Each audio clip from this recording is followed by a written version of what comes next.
오늘은 마태복음 6장 25절에서 34절의 말씀을 가지고 사해라는 제목으로 은혜를 나누려고 합니다. 6장 25절을 읽겠습니다. 그러므로 내가 너희에게 이르노니 목숨을 위하여 무엇을 먹을까? 무엇을 마실까? 몸을 위하여 무엇을 입을까? 염려하지 말라.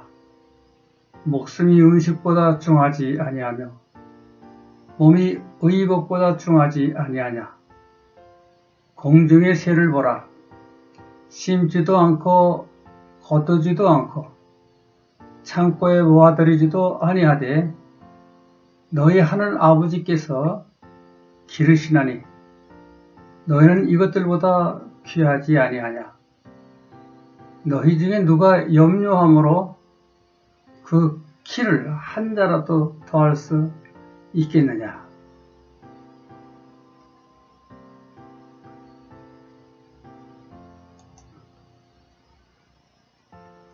또 너희가 어찌 의복을 위하여 염려하느냐. 들의 백합화가 어떻게 자라는가 생각해보라. 수고도 아니하고 길쌈도 아니하느니라. 그러나 내가 너희에게 말하노니 솔로몬의 모든 영광으로도 입은 것이 이 끝 하나만 갖지 못하였느니라.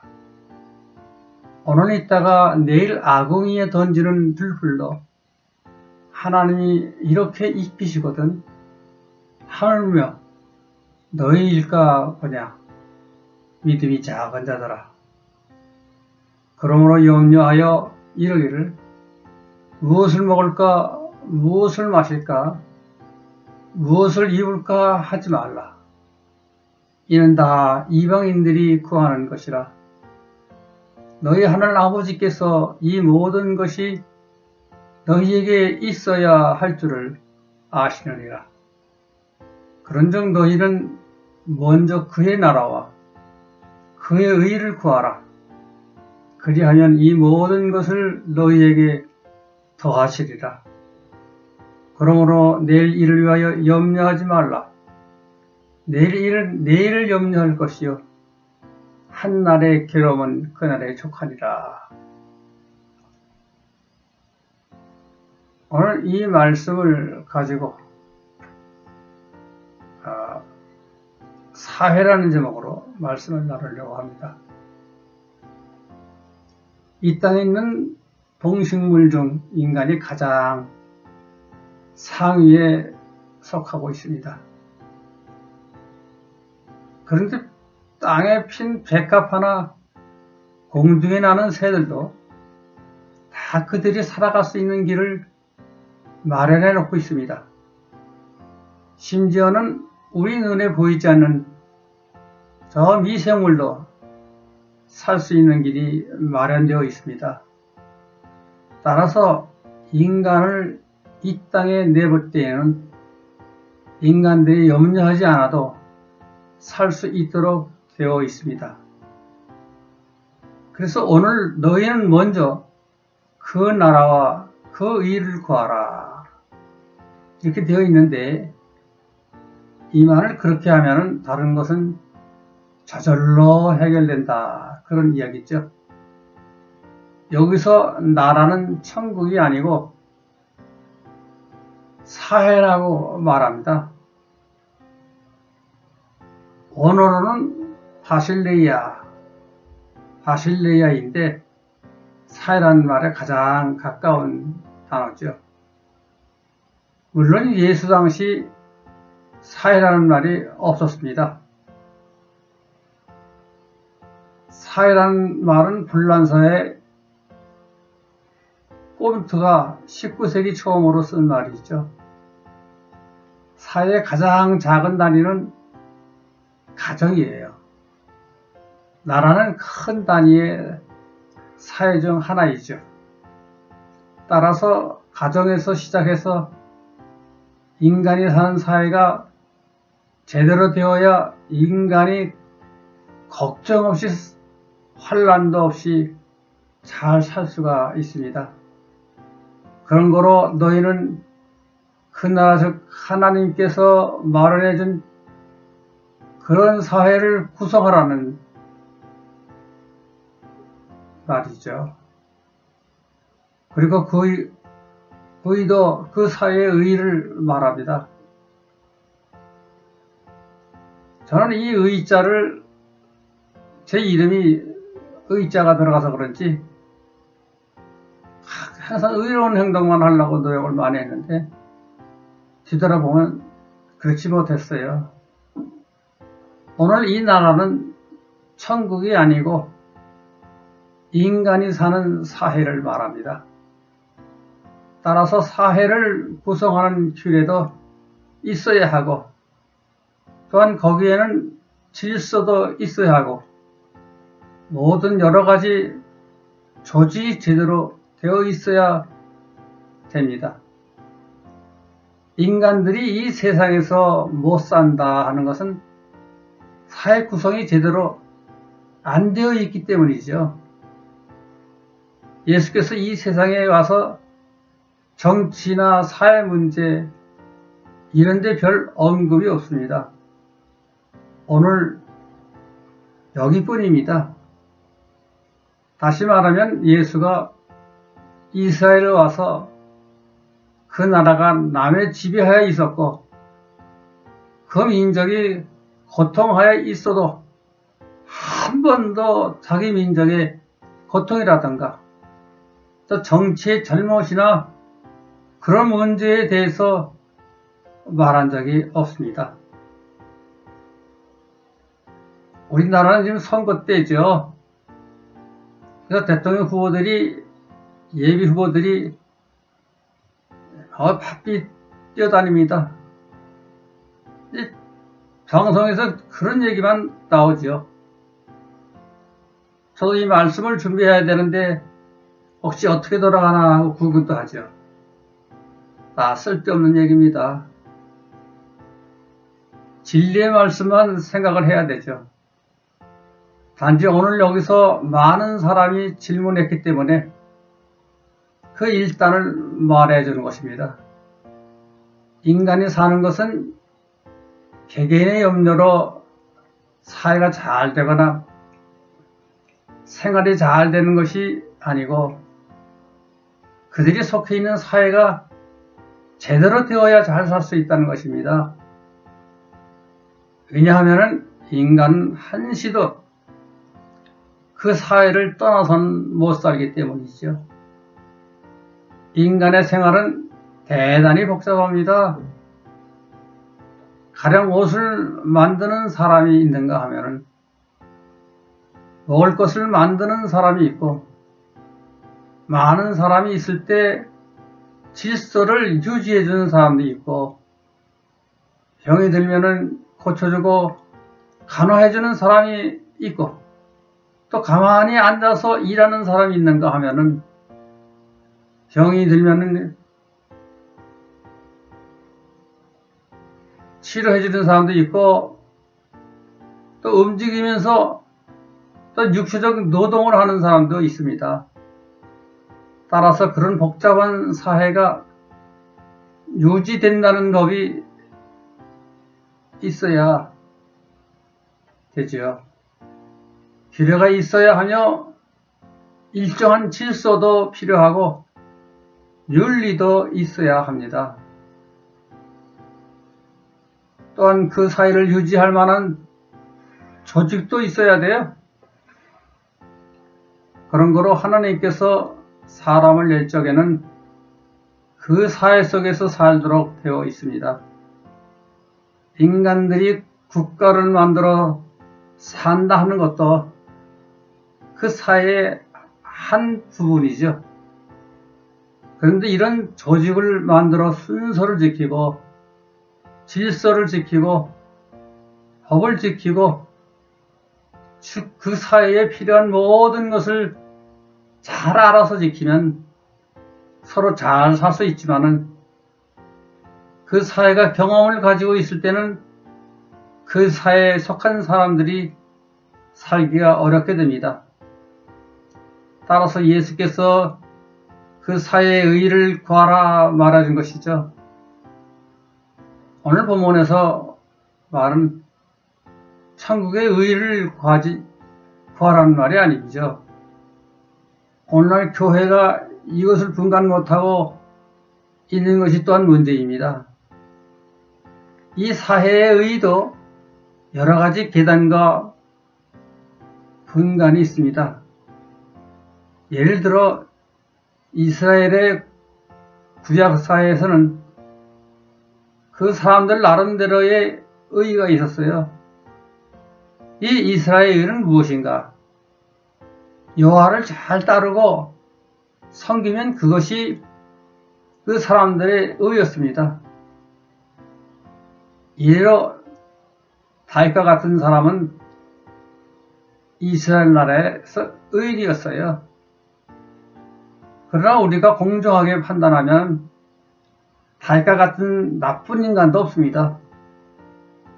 그는 그의 부하의 아내를 간통을 해서 임신을 시켰고 그 부하는 고의적으로 최일선에 나가 싸우게 해서 죽게 만들었습니다. 따라서 나쁜 인간의 표본이지만 그가 여호와를 충실히 섬겼는 거로 의인으로 추앙받게 되어 있습니다. 그런 거로 구약시대에 이런 인류 공통으로 적용될 수 있는 사회적 의의와는 다르죠. 또 오늘 여기서 말하는 의의는 사회를 구성하는 데 있어서 환경과 시대를 따라서 민족의 습성을 따라서 여러 가지 조직이나 제도, 윤리가 다른 것처럼 다를 수 있습니다. 즉 시대적 환경에 따라서 적절하게 만들어 잘 살아가게 하는 것이 그 의인이라 그런 말입니다. 또 오늘 여기서 말하는 의인은 사회를 구성하는 데 있어서 환경과 시대를 따라서 민족의 습성을 따라서 여러 가지 조직이나 제도, 윤리가 다른 것처럼 다를 수 있어요. 즉 시대의 환경에 따라서 적절하게 만들어 잘 살아가게 하는 것이 그 의인이라 그런 말이죠. 이것은 천국의 의와는 다릅니다. 천국의 의는 절대성을 갖죠. 그러나 여기 사회의 의는 시대와 장소에 따라 조금씩 달라집니다.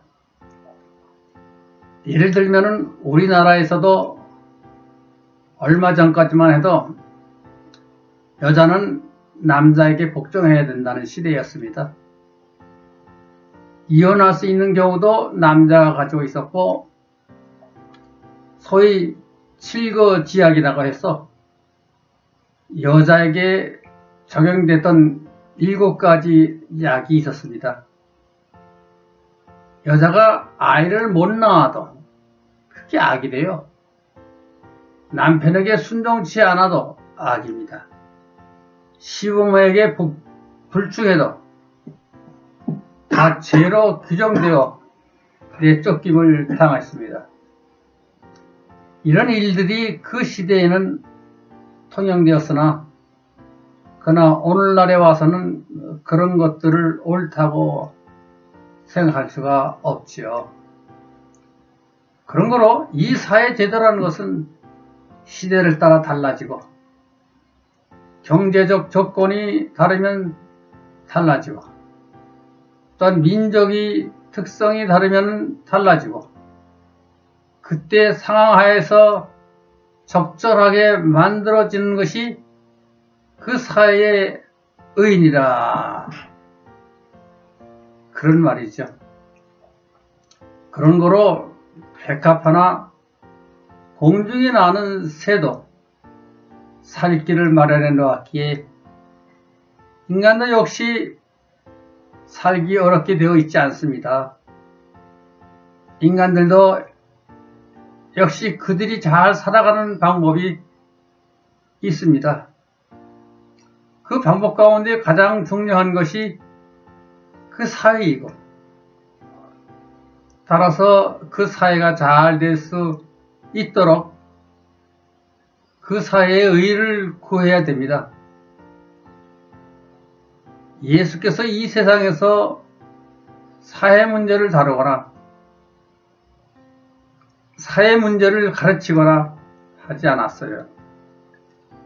오늘도 사회 문제에 관심을 가져서 이 말을 한 것이 아니죠. 단지 사회 문제를 질문한 까닭에 그 원칙을 설명해 주었습니다. 그러나 이것은 구원과는 전혀 별도의 문제였습니다. 구원과는 아무런 상관이 없어요. 다시 말하면 인간들이 사회 문제를 올바로 해결하고 살았다고 해서 구원 얻는 것이 아니죠. 오늘날 기독교가 이것을 잘못 혼돈하고 있어요. 인간을 하나님께서 내일 적에는 좋은 사회를 구성해서 제대로 살아갈 수 있는 것을 마련해 놓았습니다. 그렇지만은 올바른 사회에서 잘 살았다고 해서 천국 가는 것이 아니죠. 올바른 사회에서 편안한 삶을 살았다고 해도 인간은 나이 들면은 죽어서 땅속으로 들어가게 되어 있습니다. 올바른 사회에서 잘 살면 인간의 생물학적 수명이 최대 125살 정도 살 수가 있습니다. 그러나 그 후에는 어떻게 되겠습니까? 땅속으로 들어가죠. 에녹이 산채로 하늘로 올라가고 엘리야가 죽지 않고 하늘로 사라졌다 하는 이런 말은 다 거짓말입니다. 인간이 구원을 얻어 천국에 가는 것은 하나님께서 인간을 처음 낼 때의 창조의 법칙이 아닙니다. 인간이 이 세상에 나서 올바른 사회 구성, 제도, 윤리 이 모든 것이 제대로 잘 이루어진 사회에서 재미있게 잘 살아도 어느 시간이 되면 땅속으로 들어가게 될 수 있습니다. 이것이 하나님께서 맨 처음 인간을 낼 적에 근본적인 창조의 원칙입니다. 그런데 오늘 덧붙여서 이야기를 하면은 그러면 구원이란 무엇인가? 구원이란 무엇인가? 예수가 이 세상에 있기 때문에 새로 생긴 법이에요. 구원이 예수님 때문에 생긴 새로운 법이에요. 그러나 예수가 이 세상에 온 것은 인간을 구하기 위해서 온 것이 아니죠.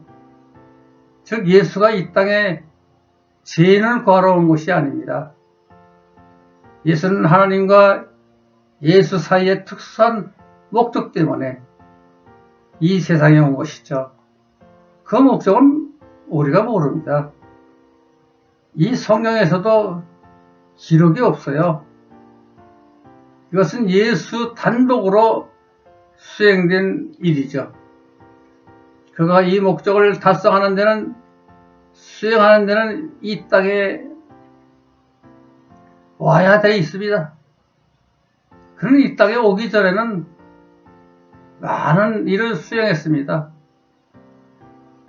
그리고 최종적으로 이 땅 위에 오게 되어 있었죠. 그 문제에 대해서는 오늘 설명하지 않겠습니다. 하여튼 그 특수한 목적을 수행하기 위해서 이 땅에 왔지요. 이 땅에 예수가 최종적으로 그의 목적을 수행할 목적지였습니다. 따라서 그 목적 수행 의무를 지고 온 것이죠. 이제 그렇다고 하더라도 예수가 마음대로 올 수가 없습니다. 신이 제멋대로 사람으로 될 수가 있나요? 없어요. 예수가 이 땅에 오는 데는 오는 길을 마련해야 합니다.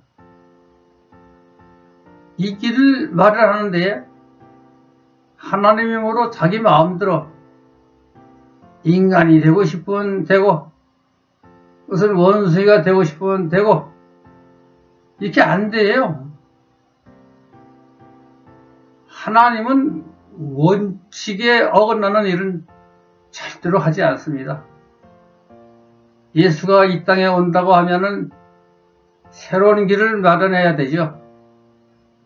지금까지 인간들이 살기 위해서 사회 법칙을 만든 것과는 전혀 다른 별도의 법을,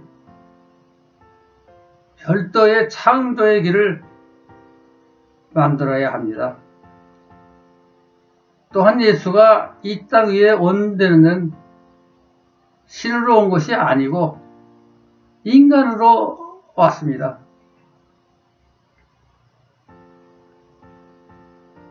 지금까지 창조의 법칙에는 없었습니다.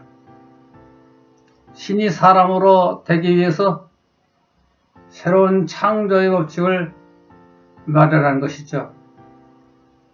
이제 예수가 사람으로 왔으니까 에녹이 하늘로 올라간 것처럼 예수도 그냥 올라갈 수가 있는가요?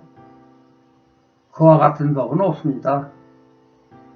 인간은 생물로 왔기에 인간처럼 어느 정도 살다가 죽어 흙으로 돌아가는 것이 수명인데, 하나님이 독생자라 해서 제멋대로 하늘로 올라갈 수가 없느니라, 그런 얘기죠. 또 예수가 이 땅에 와서 사명을 완수하지 못했다면 몰라도, 그가 사명을 완수한다면 그는 이 땅에 오래 있을 수가 없습니다. 곧 돌아가야 돼요.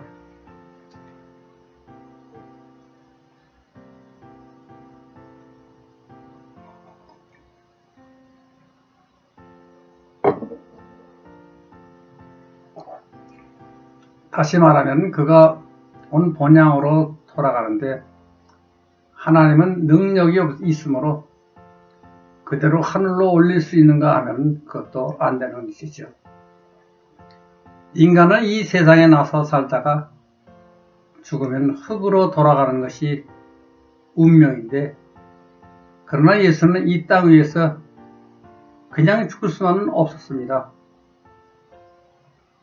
자기의 사명을 다한 후에도 자기의 본향으로 돌아가야 하죠. 예수가 이 땅 위에 공생활을 한 것은 횟수로는 3년이지만은 실제로는 1년 반에서 2년 정도입니다. 또 예수가 3일 만에 부활했다고 하지만은 실제로는 하루 반 정도입니다.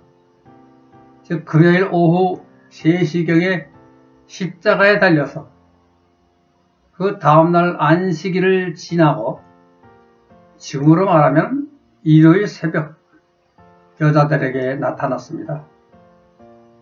예수는 이 땅에 인간으로서는 오래 있을 수가 없었어요. 자기의 사명을 완수한 후에는 곧 돌아가야 했어요. 근데 돌아가는데 거기에도 새로운 창조의 원칙이 있어야 합니다. 그것이 곧 부활의 원칙입니다. 그런 거로 예수가 이 땅 위에 오는 데는 새로운 창조, 즉 예수가 이 땅에 오는 길이 만들어져야 하고, 그리고 예수가 자기의 사명을 다하고 자기의 고향으로 돌아가는 길을 만드는 것은 가장 힘든 일이죠. 이 우주를 만들고 지구의 생명의 창조를 이루는 이런 일보다 예수가 이 땅에 왔다가 돌아가는 길, 그 창조가 가장 큰 창조입니다. 이것이 제2의 창조 혹은 새로운 창조, New Creation이라고 하죠.